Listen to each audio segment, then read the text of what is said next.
আমি আনিসুর রহমান জিকু। দীর্ঘদিন পরে আজকে ফ্রেন্ডলি ম্যাচ দিয়ে মাঠে ফিরছি। মাঝখানে একটু ইনজুরি দিয়েছিলাম, খারাপ সময় গেছিল। তো আশা করি নতুন শুরু করবো, সবাই আমার জন্য দোয়া করবে। বাংলাদেশের ফুটবল এখন কঠিন সময় পার করছে। গোল পোস্টে নিরাপত্তাহীনতা, মাঠে আত্মবিশ্বাসের অভাব, দল জিতছে না, সমালোচনায় বাড়ছে খেলোয়াড়রা। কিন্তু এমন এক সময়ে একটা প্রশ্ন ক্রমেই জুড়ে বেশি আসছে, আনিসুর রহমান জিকু কোথায়?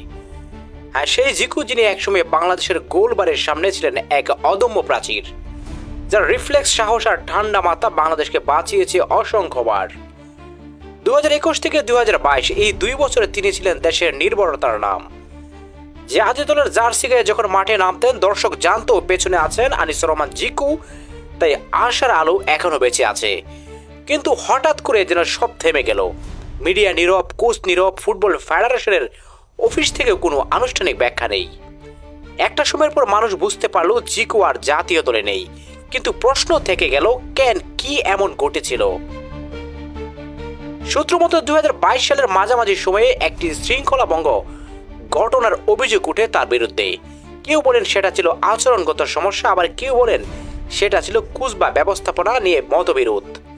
কিন্তু সেই এক ঘটনার পর যেভাবে তাকে পুরোপুরি সাইড লাইনে ফেলে দেওয়া হলো, তার যেন এক অদ্ভুত নীরব নিষেধাজ্ঞা। এখানেই শুরু হয় রহস্য, কারণ বিশ্বের অনেক বড় বড় খেলোয়াড়রা এর চেয়ে বড় বড় ভুল করে ফিরে এসেছে আবারও মাঠে। তাহলে আনিসুর রহমান জিকুর ক্ষেত্রে নিয়মটা আলাদা কেন? বাংলাদেশ ফুটবলে কি সত্যি দ্বিতীয় সুযোগ বলে কিছু নেই, নাকি সবকিছু নির্ভর করছে কে কার পক্ষে, কে কোন সিন্ডিকেটের ঘনিষ্ঠ? মাঠে আজ বাংলাদেশের গোল পোস্টে দুর্বলতা স্পষ্ট। প্রতিপক্ষের গোল বাড়ছে আর দর্শকের হতাশা গভীর হচ্ছে, তবুও সেই গোল পোস্টের নিচে দেখা যায় না সেই মুখটি।